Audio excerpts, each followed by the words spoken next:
karon diri sa simbahan nag dawn prayer mi karon nga orasa. Abangan ninyo ang sunod nga time. Gihatagan sa among mga panginahanglan. Ginoo nga adlaw sa mga kaday kami sa pagtuon sa inyong pulong ang dami kami o labi na sa among hingi sa mga pag-ampo ninyo kapulon. Salamat Ginoo nga ikaw Dios kanunay nagapakalingog ug nagapamati sa among mga pag-ampo.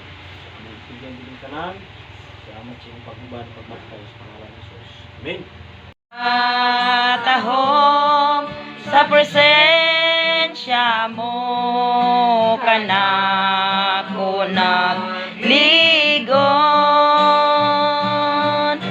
balaan ka Diyos sa tanan daygon imong ngalan daygon ikaw daygon ikaw balaan ka Diyos sa tanan daygon imong ngalan daygon ikaw daygon ikaw balaan ka Diyos sa tanan daygon ko ikaw. Genesis 4:1. Lain mangita sa Genesis 5:5. Sige ko no. Si Adan nakigilawas kang iba nga iyang asawa ug nanamkon si iba og nanganak og batang lalaki. Miingon si iba, nakabaton akong anak tungod sa panabang sa Ginoo.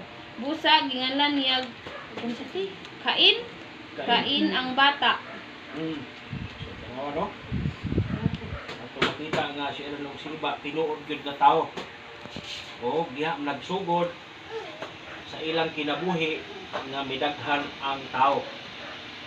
Gikan kang Adan, ang iba diha na dayon mitungha si Kain. Kamagulangan nga anak ni iba og ni Adan. Genesis 5:5 paliw ko no. Special nga gilalang gikan kang Adan. Tanaw na to ang Genesis 2:20 paingon sa 23. Special po si iba, dili kay ang lalaki lang ang special si iba special sa gyapon kay gilalang man siya gikan sa kang Adan. Paliw ko no. 2:20 paingon sa 23. Busa ginganlan sa tao Kasi namatay sa 950.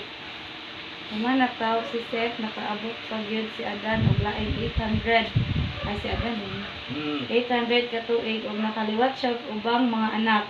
Namatay siya sa panuigong 930. Grabe no, haya-haya ba? Haya-haya pa kung natong edad karon. Halas nga mga mananap apan wala siya nakit-an nga angay ikauban ug katabang unya gipakatulog sa Ginoong Hesus ang tao ug samtang nahinanok siya gikuhaan siya sa Ginoong Hesus og gusok ug gipulihan niya kinig unod. Ang maong gusok gihimo niya usa ka babae ug gidala niya ang babae ngadto sa lalaki. Ug miingon ang lalaki, niara gayud ang sama kanakog bukog gikan sa akong bukog ug unod gikan sa akong unod. Babae ang ngalan niya, kay gikuha man siya gikan sa lalaki. No. So klaro kamaturan ang Ginoo kanang dili makita. Pero makita siya sa ato. Amen.